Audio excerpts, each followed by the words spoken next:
pesan singkat di Quran surah ketiga Al-Imran di ayat 102 itu.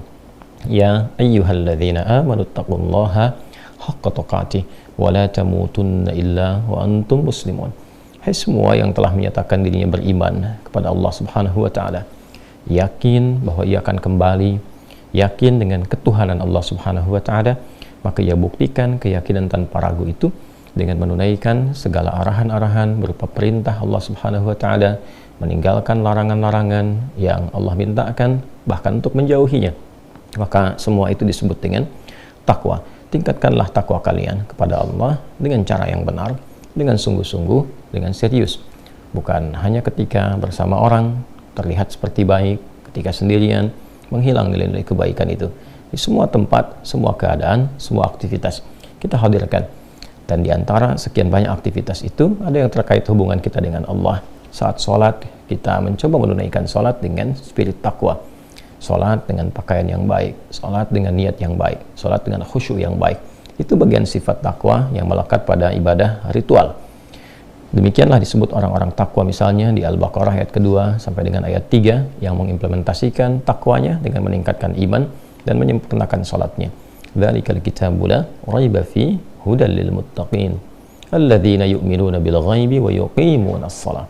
Orang-orang takwa al-muttaqin di sana adalah orang yang senantiasa meningkatkan keimanannya kepada Allah dan dia mengimplementasikan nilai-nilai keimanan itu dengan menyempurnakan salatnya.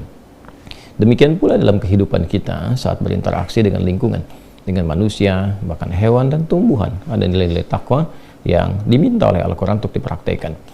Kita ambil contoh Quran surah ke-49 misalnya, Al-Hujurat di ayat ke-13 itu, Ya ayyuhan nasu inna khalaqnakum min dzakarin wa untha wa ja'alnakum syu'uban wa qabaila lita'arafu inna akramakum 'indallahi atqakum. Hai semua manusia, dengan keagunganku kuciptakan kalian itu dari lelaki ada perempuan, lalu kemudian menyebar berbeda-beda tempat, beda-beda berdomisili dari RT, RW yang berbeda, kecamatan, kabupaten, bahkan sampai ke level negara. Bahkan waqabail, sukunya pun di satu tempat mungkin boleh jadi berbeda. Satu provinsi, beda kabupaten, beda suku. Semua itu dinamika berkehidupan, perbedaan-perbedaan tempat, lita'arafu, untuk menjadikan kita saling mengeratkan silaturahim, saling berinteraksi dalam kebaikan, saling mengenal. Bukan litakhasabu, kita berbeda itu bukan untuk saling berselisih, bukan untuk saling mencela, untuk saling merendahkan, karena keragaman yang ada itu sesungguhnya adalah jalan menuju kesatuan, jalan untuk menampilkan keindahan yang bisa dirasakan bersama. Tapi kapan itu semua bisa terasakan? Inna akramakum 'indallahi atqakum, yaitu ketika kita mampu menampilkan nilai-nilai ketakwaan, value takwa itu kita praktekkan karena Allah Subhanahu wa taala.